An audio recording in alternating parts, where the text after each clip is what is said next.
Aussi les miracles.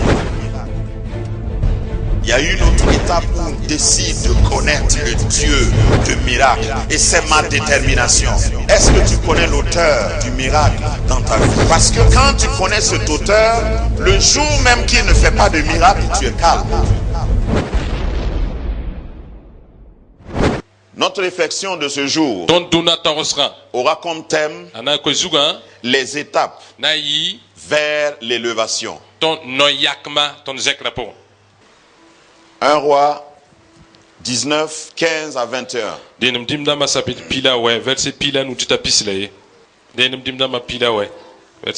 L'Éternel lui dit, il est ici question d'Élie, le prophète. Va, reprends ton chemin par le désert jusqu'à Damas, et quand tu seras arrivé, tu oindras Hazaël pour roi de Syrie. Tu oindras aussi Jéhu, fils de Nimshi, pour roi d'Israël, et tu oindras Élisée, fils de Shaphat, d'Abel-Méola, pour prophète à ta place. Et il arrivera que celui qui échappera à l'épée de Hazaël, Jéhu le fera mourir. Et celui qui échappera à l'épée de Jéhu, Élisée le fera mourir. Dis à ton voisin, il n'y a pas d'échappatoire. Verset 18. Mais je laisserai en Israël 7000 hommes, tous ceux qui n'ont point fléchi le genou devant Baal, et dont la bouche ne l'a point baisé. Élie partit de là, et il trouva Élisée, fils de Shaphat, qui labourait. Il y avait devant lui 12 paires de bœufs, ça fait 24 bœufs, et il était avec la 12e. Élie s'approcha de lui, et il jeta sur lui son manteau. Élisée quitta ses bœufs, courut après Élie et dit, laisse-moi embrasser mon père et ma mère, et je te suivrai. Élie lui dit, va et reviens, car pense à ce que je t'ai fait. Verset 21. Après s'être éloigné d'Élie, il revint prendre une paire de bœufs qu'il offrit en sacrifice avec l'attelage des bœufs. Il fit cuire leur chair et la donna à manger au peuple. Puis il se leva et suivit Élie et fut à son service. Amen. Amen. La vie chrétienne est une marche. Une marche commence par un départ, par un point. On dit en français que le plus long voyage commence par un pas. Si nous parlons d'élévation, il faut savoir qu'il y a des étapes. Ce que Élie a fait sur Élisée, il a juste jeté son manteau sur lui et il a eu la révélation. Il a compris tout de suite que c'est important. Ça c'est le verset 20. Élie lui-même le rappelle. Pense à ce que je t'ai fait. La fin du verset 20. Pense à ce que je t'ai fait. Qu'est-ce que le Seigneur a fait dans ta vie? Oh, le fait de jeter le manteau, c'est juste un signe. Il y a des signes que Dieu t'a donnés. Ces signes-là peuvent être audibles, visibles, mais ces signes, dans tous les cas, ne peuvent pas être visibles pour ton voisin. Quand Dieu te fait un signe, c'est toi seul qui sais. C'est un code. Tu sais dans ta vie, il y a eu un événement, tout le monde interprétait l'événement d'une certaine façon. Mais toi, entre toi et Dieu, il y a eu une communication. Au-delà de l'événement, au-delà de ce qui s'est passé, il y a un message que tu as reçu personnellement. Tu as fait un songe. Le songe peut être banal pour ton voisin, même si tu l'expliques. Mais entre toi et Dieu, il y a une connexion qui s'est établie. Et Dieu sait que toi tu sais. Et toi tu sais que Dieu sait que ce n'est pas en vain, que ce n'est pas pour rien. C'est ça la révélation. Pendant que je prêche, ce que tu reçois n'est pas ce que ton voisin reçoit. Pendant que je prêche maintenant, Dieu me convainc qu'il y a quelqu'un qui est interpellé.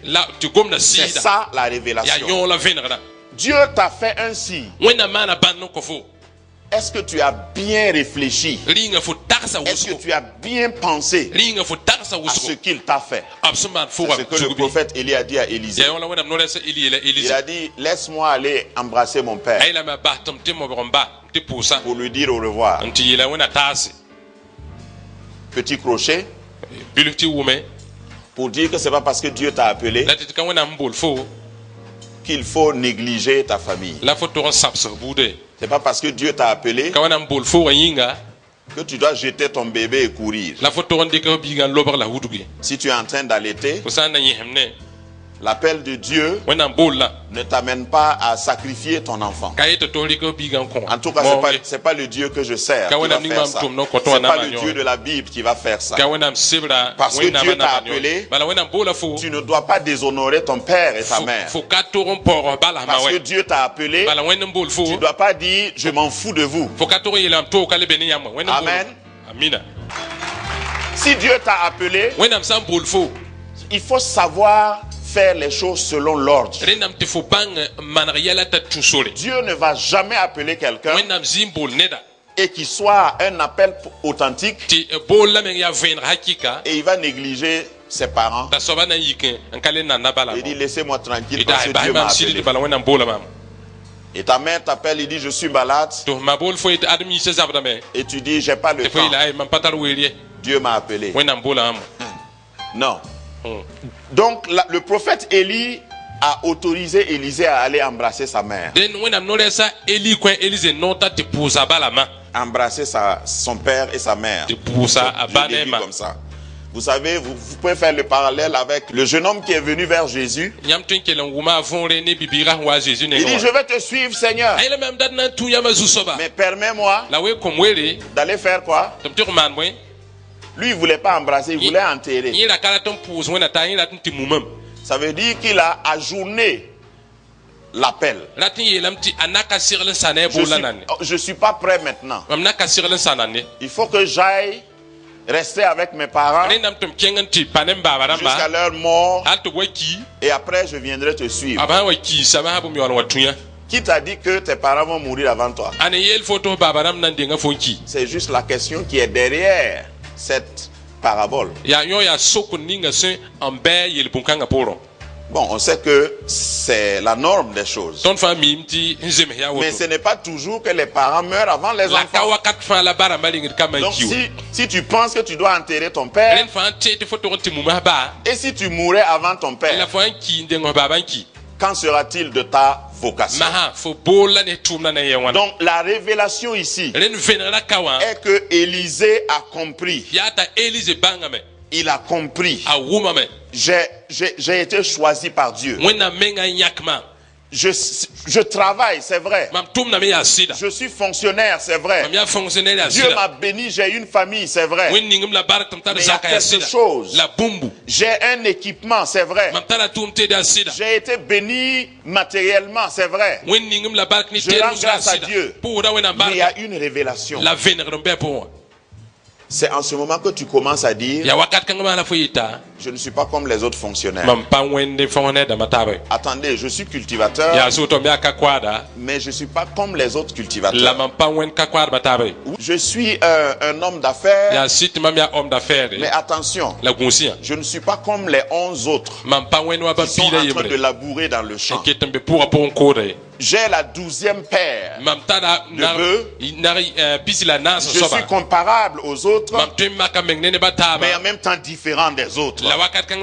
Si tu es différent des autres, acclame le Seigneur. Si tu sais que tu as une particularité, c'est ça la révélation. Ton élévation ne peut pas arriver si tu n'as pas cette révélation. Porte et levez vos linteaux. Il y a des gens qui vont lutter, mais les linteaux vont rester bas tant qu'ils n'ont pas eu cette révélation. Où est-ce que Dieu te veut dans le royaume? Pour faire quoi précisément?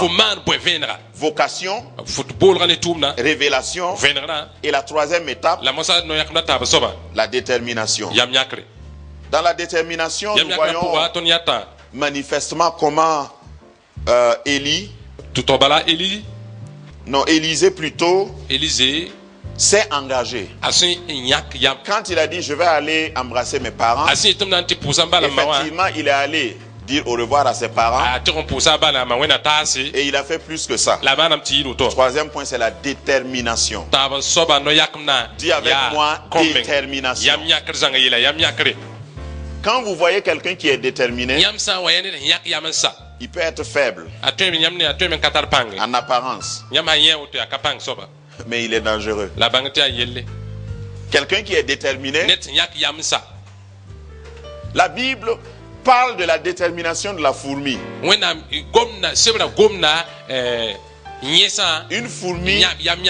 Une fourmi n'a pas de force, n'a pas de muscle. Mais une fourmi réalise des prouesses. Pourquoi? Parce qu'elle est programmée, elle est déterminée pour faire ça. Les termites dans une maison sont peut-être 10 000 fois plus petits que la maison. Mais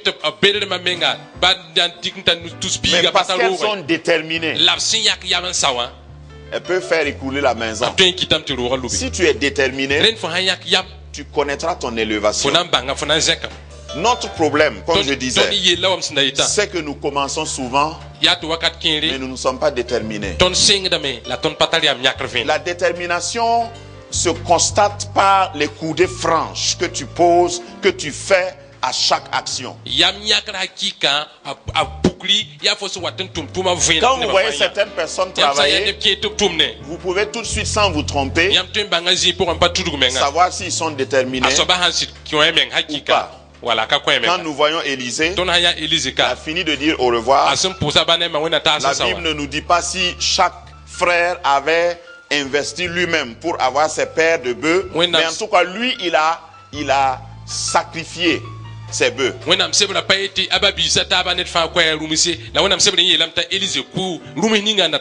il a pris l'attelage, il a brûlé pour cuire les bœufs et faire manger. Ses collègues étaient là. Quand vous lisez entre les lignes la Bible, comprenez qu'il y a des collègues qui lui disaient. Il y avait au moins 11 collègues. Il disait, mais tu es fou. Ce vieux qui marche comme ça là, c'est lui que tu veux suivre. Tu sais où il habite? Tu sais où Élie est? Qu'est-ce qu'il va te donner? Mais ils ont mangé. Dis, ils ont mangé quand même. Grâce Académie, une vision, une plateforme, un cadre d'expression et d'épanouissement pour tout l'homme. Une ambassade du royaume de Dieu, un peuple d'adorateurs, un centre multiracial, une église sans cloison avec pour seule passion vivre la réalité de l'évangile de Jésus-Christ. Grâce Académie, une voix prophétique et une vision pour sa génération. Situé à Ouaga 2000, à 700 mètres de l'ambassade des États-Unis, côté Est. Grâce Académie.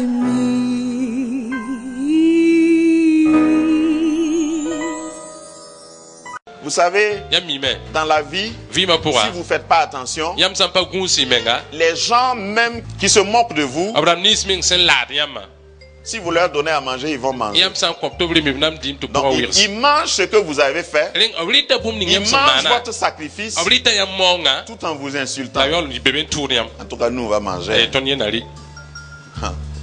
Comme lui n'a pas demandé. Il y a des gens qui viendront même à ton mariage, qui vont manger, mais ils ne prient pas pour toi.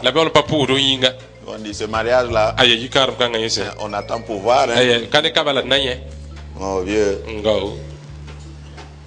En tout cas, tout ce qu'on voit là. En tout cas, manger là, il y en a. Mais on va voir. N'aie pas peur d'eux. N'aie pas peur de leur insolence. Parce que si tu es déterminé, ils vont regarder. Ils vont attendre. Mais ils ne verront rien. Quand ils disent on va voir, ils vont regarder, mais ils ne verront rien. Ce qu'ils veulent voir là, c'est ton échec. Ce qu'ils veulent voir là, c'est que tu chavires, c'est que tu te noies. Mais ça n'arrivera jamais. Si tu es déterminé, comme Élisée, tu vas arriver au bout. Et le fait de sacrifier, de tuer ces bœufs, veut dire qu'il ne reculera jamais. C'est une façon de dire, je ne reviendrai jamais en arrière. Il y a beaucoup de chrétiens qui ne tiennent pas leur engagement parce qu'ils n'ont pas brûlé leur bœuf. Nous venons de vivre grâce manifeste. Le Seigneur a promis beaucoup de choses de façon précise à certaines personnes. Mais certaines personnes doivent repartir, sacrifier, égorger littéralement leurs bœufs. Rappelez-vous que ces bœufs-là, au fait, tu croyais que tu les conduisais, mais c'est eux qui te conduisaient. Celui qui est derrière la charrue là ne peut pas marcher droit. Ça fait plusieurs années que tu as fait ça. Pour être déterminé et marquer ta détermination pour les égorger. N'aie pas pitié d'eux. Peut-être qu'à chaque bœuf tu avais donné un nom. Il y a des gens qui veulent contempler leurs petits péchés. Oui, on remarque ça dans les témoignages. Il y a des gens après leur conversion, quand ils rendent témoignage, on dirait qu'ils ont un petit regret. Ah, quand j'étais dans le monde, ouais, j'étais pas n'importe qui. Hein? Je bénis Dieu pour son salut. Mais moi que vous voyez là, en tout cas, avant que je connaisse le Seigneur, mais on a fait des choses, hein? Mais on a vécu, hein? Mais finalement, c'est quelle vie que tu admires? J'avais des bœufs, hein? Mais mes bœufs là, c'était un des bœufs garçons. Le matin comme ça, quand je démarre, je pouvais finir 3 hectares. Moi seul. Est-ce que tu regrettes vraiment ta vie passée? Pour être déterminé et aller là où Dieu t'a appelé, il faut sacrifier. Et les bœufs et la charrue, tu sacrifies tout. Tu fais manger. Faire manger la chair de tes bœufs aux voisins, aux collègues, c'est un témoignage. Tu es en train de leur dire, ce n'est pas la peine de venir demain, m'inviter encore à faire ce que je faisais. C'est fini. J'ai fini avec cette vie. Je fais une clôture.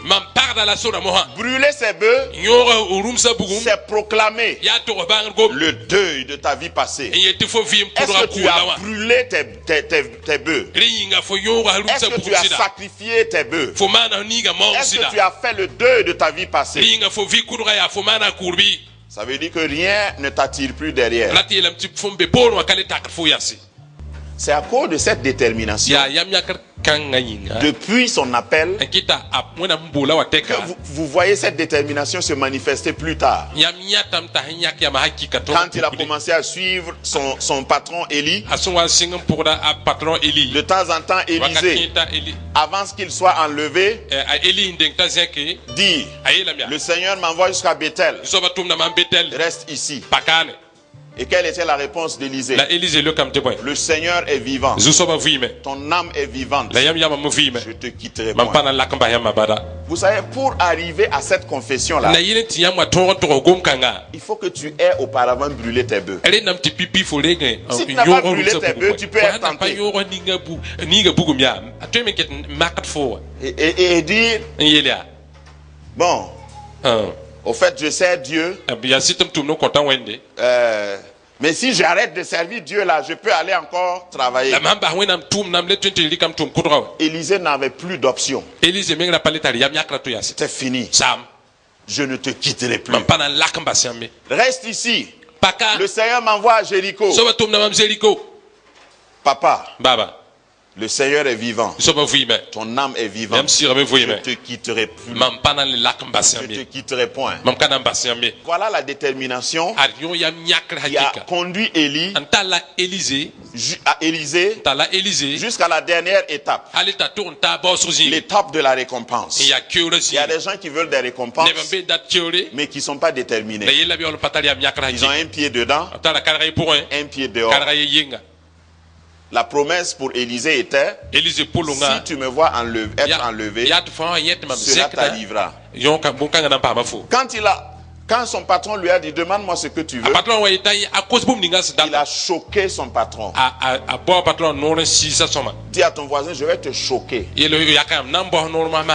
Demande 2 fois. Et papa, avec tout le respect que j'ai pour toi, je veux 2 fois ce que tu as. Est-ce qu'il y a quelqu'un ici dont je suis le père, et puis il va devant le Seigneur, il dit: pasteur Kemtoré, c'est un père, je suis sous son ministère, je suis sous sa direction spirituelle, mais je veux 2 fois ce que ce monsieur a.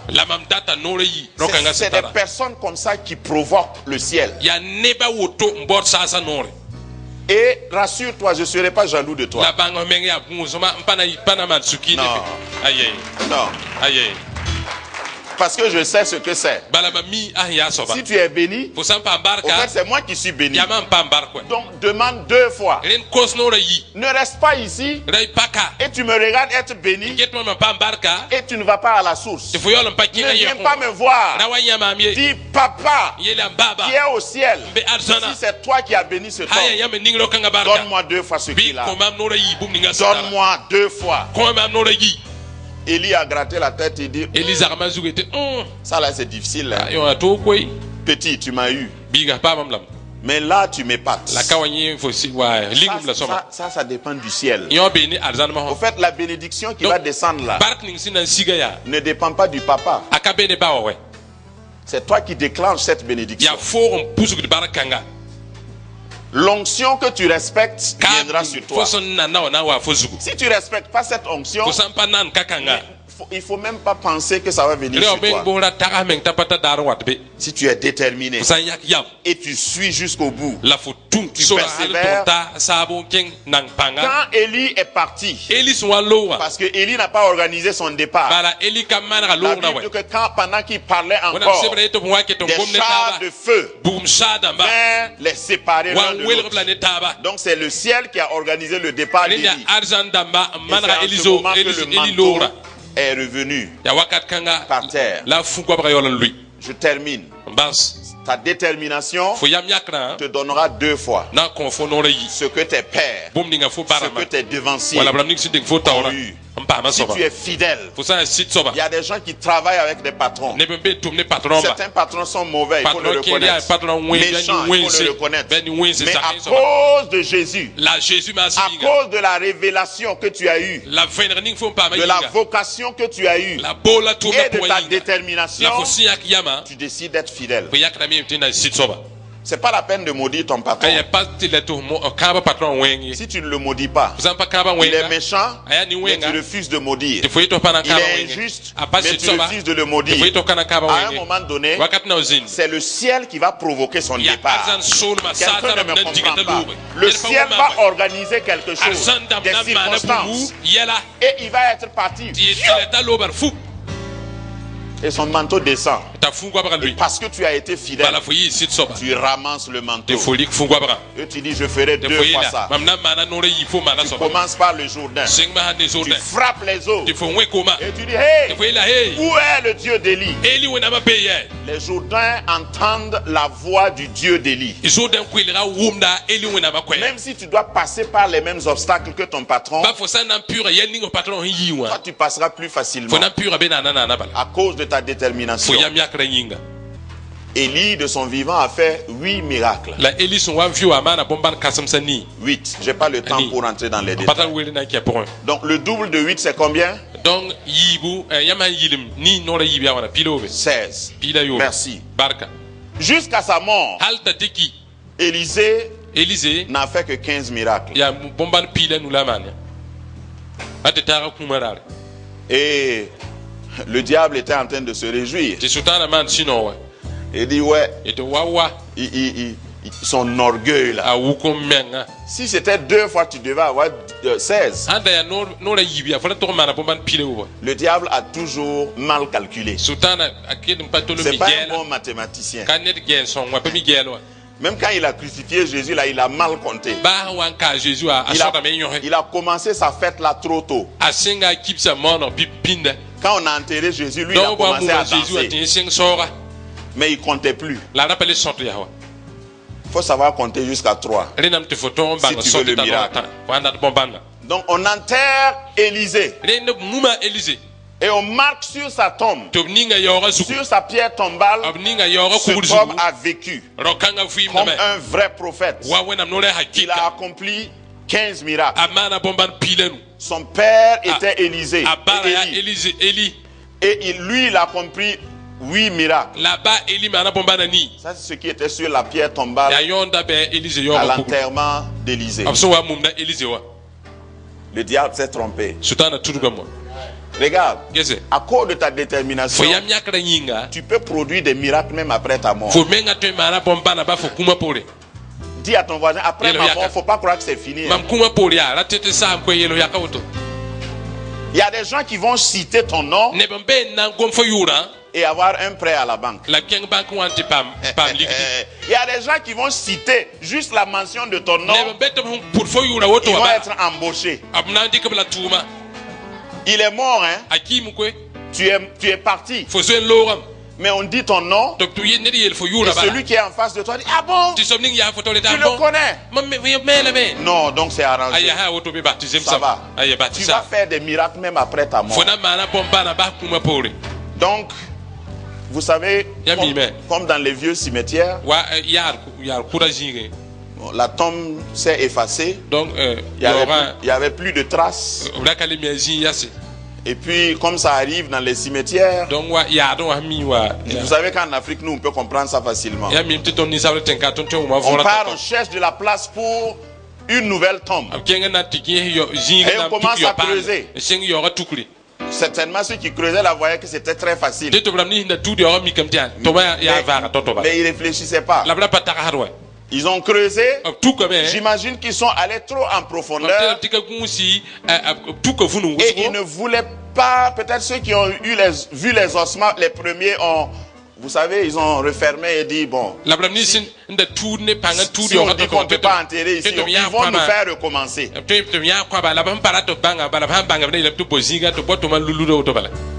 y avait les ossements d'Élie en bas.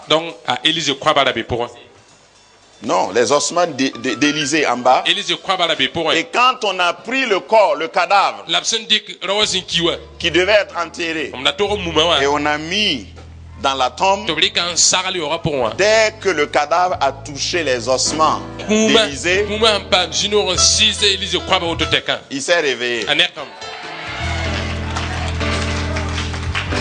Et j'imagine qu'il s'est réveillé. Et il a dit, où est le Dieu d'Élisée? En fait, la Bible ne nous parle pas de ce monsieur-là. Mais regarde, tu ne peux pas te coucher sur les ossements d'Élisée. Et puis ta deuxième vie là va être ordinaire. Au contact de ton histoire. Après ta mort, celui qui a été en contact avec toi va être transformé. Quelqu'un va entendre ton témoignage là où tu es passé et puis il sera transformé. Que cela t'arrive au nom de Jésus. Ne vis pas juste ordinairement. Je disais la dernière fois, c'est ordinaire d'être ordinaire. Mais c'est extraordinaire d'être extraordinaire. Décide d'être extraordinaire. Quand tu es extraordinaire, tu n'as pas le temps d'expliquer les choses. Vas-y seulement. Sois déterminé seulement. Continue ta route seulement. Après, les gens vont comprendre.